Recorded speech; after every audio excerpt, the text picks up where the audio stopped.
सद्गुरु, जब कुछ युवाओं के सामने समस्याएं या मुश्किलें आती हैं, जैसे असफलता, ब्रेकअप, नुकसान वगैरह, तो कुछ लोग समस्याओं को सुलझाने और हल खोजने के बजाय ड्रग्स या शराब का सहारा ले लेते हैं।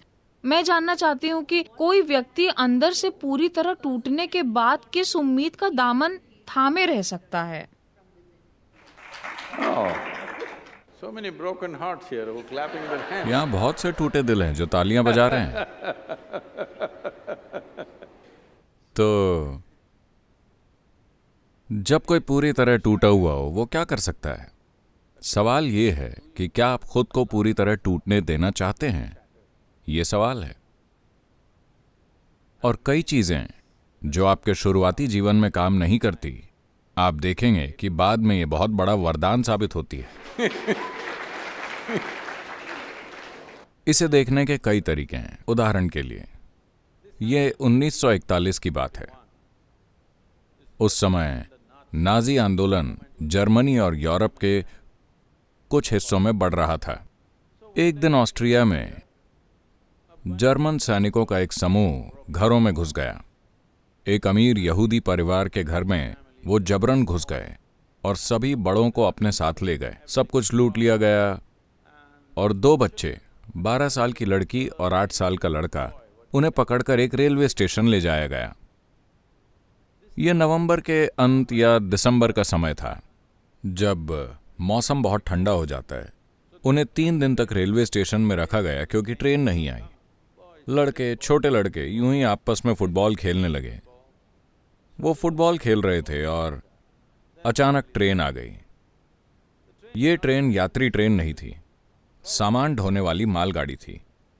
तो जब ट्रेन आई, सिपाहियों ने आकर हर किसी को मालगाड़ी के अंदर डिब्बों में ठूस दिया। हर कोई अंदर चला गया। वो छोटा लड़का और लड़की भी अंदर गए, मगर लड़का अपने जूते पहनना भूल गया। उसके जूते बाहर थे और उसे डिब्बे में धकेल दिया गया। वो बिना जूतों के आया।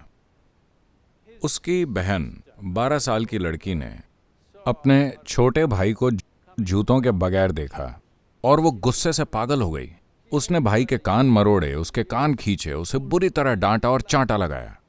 वो बोली, बेवकूफ, हम पहले ही मुसीबत में हैं और तुम अपने जूते छोड़ आए। क्योंकि जर्मनी की सर्दियों में जूते ना हो तो पैर गंवाने पड़ सकते हैं, इसलिए वो गुस्से में थी। अगले स्टेशन पर लड़कों और लड़कियों को अलग कर दिया गया। 4 साल बाद जब लड़ाई खत्म हुई, वो बंदी शिविर से बाहर आई और उसे पता चला कि उसके परिवार के 17 सदस्य, उसके छोटे भाई समेत, सारे गायब हो चुके थे। कोई रिकॉर्ड नहीं, कोई अता पता नहीं, वो बस गायब हो गए। उस समय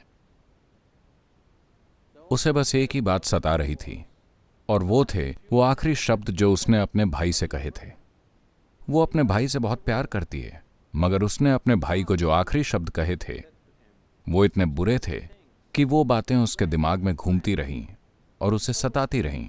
मैंने अपने भाई को ये आखिरी शब्द कहे थे और मैं कभी उसे नहीं देख पाऊंगी, वो जा चुका है। So she took a vow. तो उसने एक शपथ ली, अगर मैं अपने जीवन में किसी से भी बात करूंगी, मैं ऐसी बात करूंगी कि अगर ये मेरे आखिरी शब्द हों तो मुझे कभी पछताना न पड़े। इस एक चीज ने उसके जीवन को बदल कर रख दिया।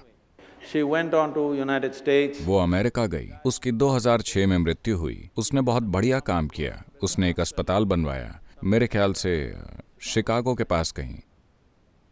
उसने एक बहुत सार्थक जीवन जिया। मैं कह रहा हूं कि चाहे आपको सबसे भयानक परिस्थितियों से क्यों न गुजरना पड़े, आप या तो उस अनुभव का इस्तेमाल एक बेहतर इंसान बनने के लिए कर सकते हैं, या जीवन को अस्त व्यस्त करने के लिए। तो जब भी कोई चीज आपको चोट पहुंचाती है, आपके पास 2 विकल्प हैं। आप चोटिल हो सकते हैं या समझदार बन सकते हैं। यह आपकी मर्जी है। जीवन की शुरुआत में ही आपको जितनी चोटें लगती हैं, आपको उतना ही समझदार बन जाना चाहिए। मगर अफसोस कि ज्यादातर लोग चोटिल हो जाते हैं सिर्फ इसलिए क्योंकि उन्हें अपनी ही बुद्धि को अपने खिलाफ पलटने के लिए बस एक बहाना चाहिए, बस। खासकर जब आपके आसपास की दुनिया आपके खिलाफ हो, तो क्या यह बहुत जरूरी नहीं है कि आपकी अपनी बुद्धि आपके साथ हो?